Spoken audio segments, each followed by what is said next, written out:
You're welcome back. Still watching Business Incorporated on Channels Television. Let's head to the markets now. Look at intraday numbers, and we do have a sustaining of the 103,000 level for the NGX. That's Nigeria's stock market. 103,714.13. That's up 0.12%. Hopefully that will be sustained to the close of trade. Before we go to other market, let's speak to Caleb Alimi now to find out what's going on in the market, as well as expectations as we, embrace the 2025 trading days. Hi, Caleb. Happy New Year to you. Happy New Year to you, Ini. Good afternoon. Good afternoon. So tell us what conversations your market community has been having of expectations for 2025. Well, 2025, for us in the fixed income space, 2025 will take shape from the budget for Nigeria, and largely from the deficit budget. The deficit budget is what the fixed income investments often fund. And we already know that is about 13.9 trillion as of now. We know that sometime during the course of the year, the revenue shortfalls, then the deficit sort of expands. But for now, what we are looking forward to is clarity on the size of the DMO's auction for bonds for month to month. For bonds for quarter one has not yet been published, but for treasury bills it has been published.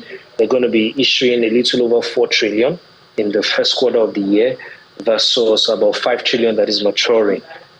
So that is for treasury bills. However, for bonds, we're waiting for the circular to show the direction for the bonds market. The conversation is largely about what papers will be, what maturities will the government be issuing, will the debt management office be issuing? Is there going to be a 10-year paper? Is there going to be a 15-year paper?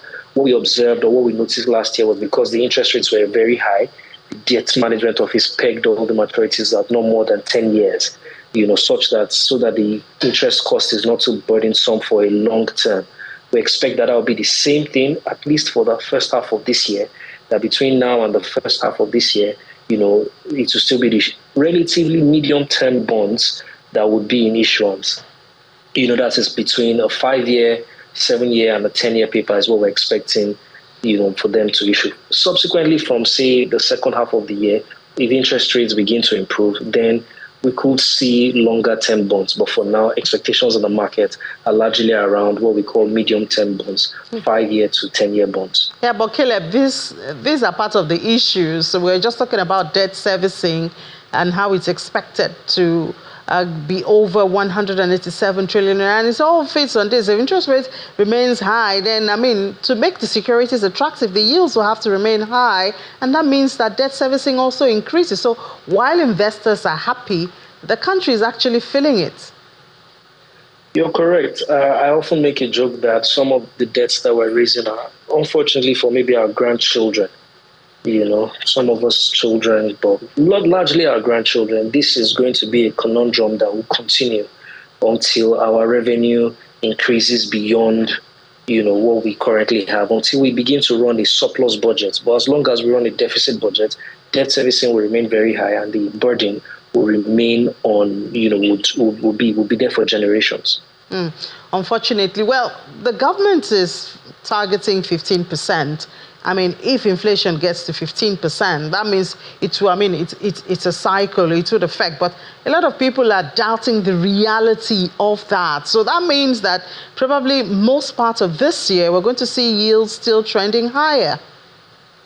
Yields will remain elevated. Also, if you look at the money supply that has been created by reason of issuing these securities, yields will remain elevated for this year as it is, because of the amount of debt that has been raised. That is not going to change.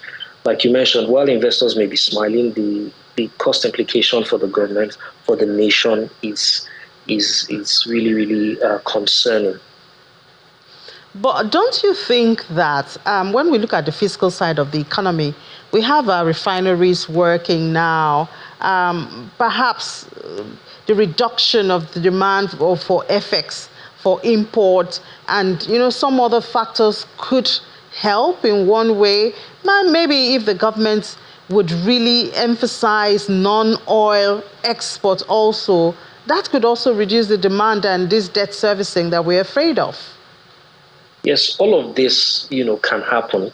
But the question is, or the concern is, can they happen within a year? The answer is, it is unlikely. While you may choose to increase revenue from other areas, how can you close the 14 trillion deficit gap in 1 year? You can't do that. So if that is possible, then we could say, yes, inflation could drop to 15% and all of that. Statistically, even when base year effect kicks in sometime around the second quarter of the year, we're not going to see 15%.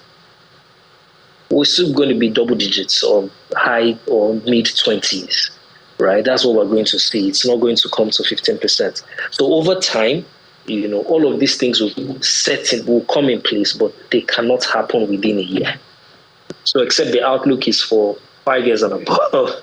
But so long as the outlook is 1 to 2 years, then there is no miracle that can actually, bring inflation to 15%, so to say. All right. So I guess we should just accept our fate for this year, Caleb, that investors will be smiling. But I mean, through the back, the general economy, they will also be feeling the debt servicing, which the government will be doing.